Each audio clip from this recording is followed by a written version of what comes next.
एक राजा के पास कई हाथी थे, लेकिन उनमें से एक हाथी बेहद शक्तिशाली, आज्ञाकारी, समझदार और युद्ध कौशल में पारंगत था।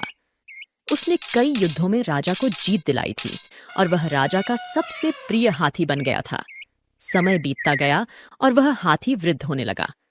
अब वह पहले की तरह सक्रिय नहीं रह पाता था, इसलिए राजा ने उसे युद्ध क्षेत्र में भेजना बंद कर दिया।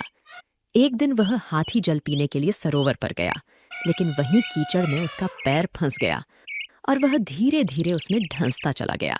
हाथी ने बहुत कोशिश की, लेकिन वह कीचड़ से खुद को निकाल नहीं पाया। उसकी चिंगाड़ सुनकर लोग समझ गए कि वह संकट में है। हाथी के फंसने की खबर राजा तक पहुंची। राजा और सभी लोग हाथी के पास इकट्ठा हो गए और उसे निकालने के लिए हर संभव प्रयास करने लगे, लेकिन काफी देर तक कोई सफलता नहीं मिली। उसी समय गौतम बुद्ध वहां से गुजर रहे थे।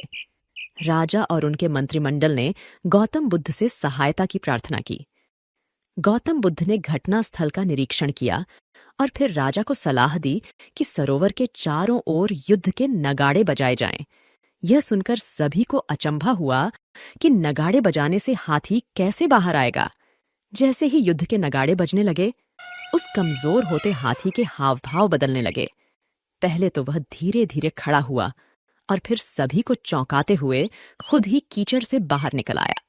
गौतम बुद्ध ने स्पष्ट किया कि हाथी की शारीरिक क्षमता कम नहीं हुई थी, बल्कि उसे उत्साह की जरूरत थी। जीवन में उत्साह बनाए रखने के लिए सकारात्मक सोच आवश्यक है। कभी कभी असफलताओं से निराश होकर व्यक्ति मान लेता है कि अब वह पहले की तरह कार्य नहीं कर सकता, लेकिन यह सही नहीं है। सकारात्मक सोच ही व्यक्ति को उसकी मंजिल तक पहुंचाती है।